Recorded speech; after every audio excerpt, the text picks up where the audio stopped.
Today we are diving headfirst into one of the most chilling chapters in modern history, a secret war, not fought on some distant battlefield, but inside the minds of its own citizens. This is the unbelievable true story of MKUltra. Now that isn't a line from some horror movie. That was the real-life experience of Helene McIntosh, a patient at one of Canada's most respected hospitals. She just went in for what she thought was a simple rest cure after having a baby. What she got instead was an absolute nightmare.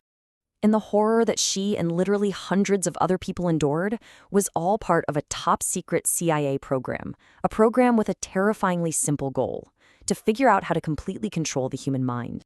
So at the very center of this storm was one man, Dr. Ewen Cameron.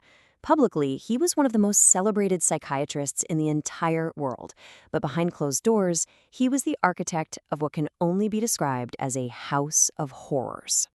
And get this is where it all went down. Not in some secret underground lab, but right here at the Allen Memorial Institute in Montreal. It was this grand estate, nicknamed Ravenscrag, and it was seen as the absolute pinnacle of psychiatric care in Canada. And here's where the story gets really wild. Look at the contrast. Publicly, Dr. Cameron was the president of pretty much every major psychiatric association you can think of, a giant in his field.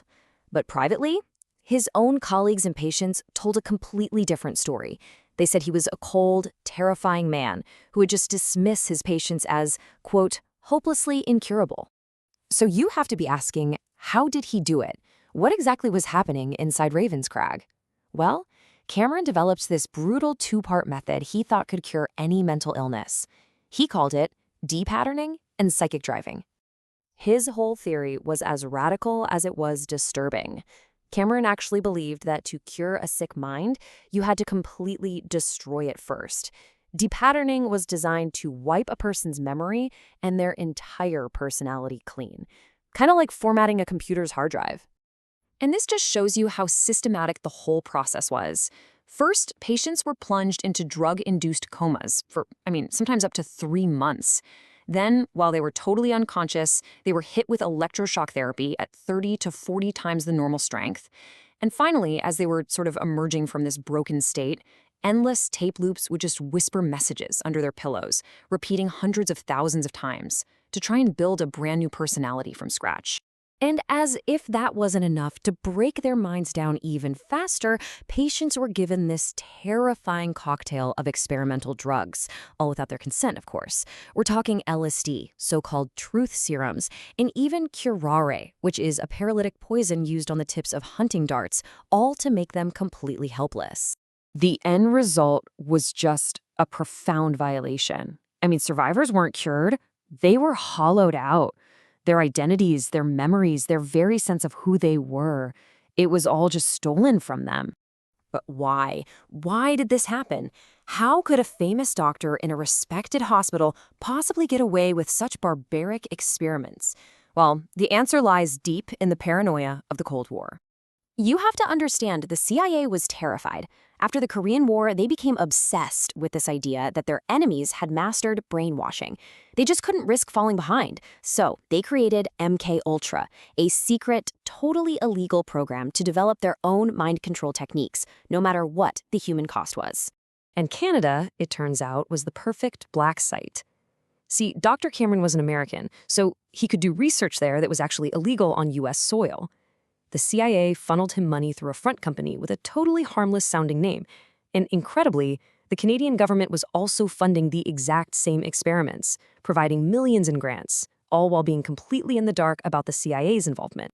So the program was eventually shut down. But for the victims, the nightmare was far from over. What came next was a heartbreaking, decades-long fight for justice.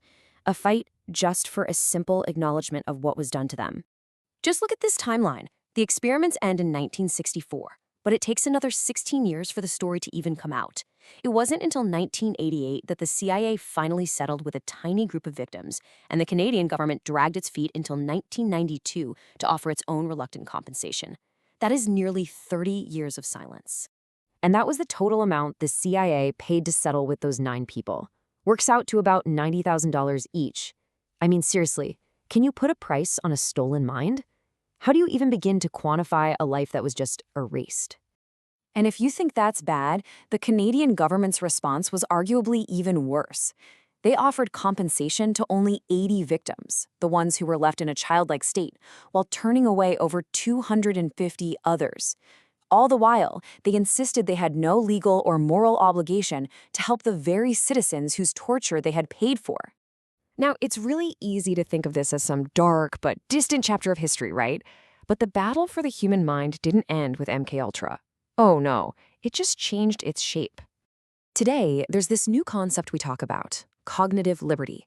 It's the fundamental right to your own thoughts, your own mental space, your own consciousness. It's the very thing that was so systematically destroyed back at Ravenscrag. Researchers who've studied these programs for decades are sounding a brand new alarm. They're warning that the same goals, the ones once pursued with crude drugs and electroshocks, are now being achieved with technology that's way more subtle and a whole lot more seductive. The new battleground? It's digital. Those persuasive social media algorithms, they're like a new form of psychic driving, endlessly repeating messages to shape how we think and act. AI is learning our deepest vulnerabilities, not with truth serums, but with our own data. And the biggest danger is that we're walking into this new system willingly. We trade our privacy for convenience, our focus for entertainment. It's a process some call voluntary compliance. Which leaves us all with one final and pretty chilling question. The methods have evolved, sure, from brutal force to subtle persuasion, but the fundamental battle for our minds, that remains the same. The question is no longer just what the CIA did back then, but who or what is fighting for control of your mind right now.